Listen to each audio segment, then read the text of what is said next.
So Attorney General Pam Bondi was in your state today, unexpected, incredibly rare, and she showed up today. Do you know why she did that today? Was there anything that you're hearing? What's your interpretation of this?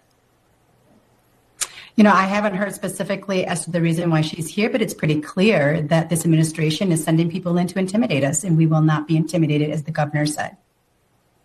So one of the looming DOJ cases, such that we understand it specifically, seems to be about the protesters who rushed into that church. That was in your city, in St. Paul, on Sunday. They interrupted a service. They said they were there to protest a pastor there who's also a local ICE official. The Deputy Attorney General, Todd Blanche, says whatever it was anti-Christian and it was a crime. Mayor, I'm curious how you see this. Do you think that some of those protesters may have gone beyond their First Amendment rights in going into a church like that and broke the law?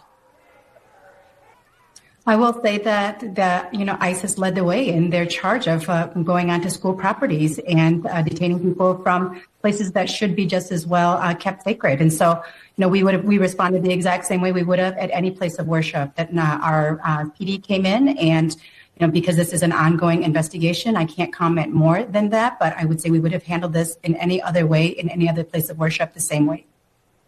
So I understand what you're saying.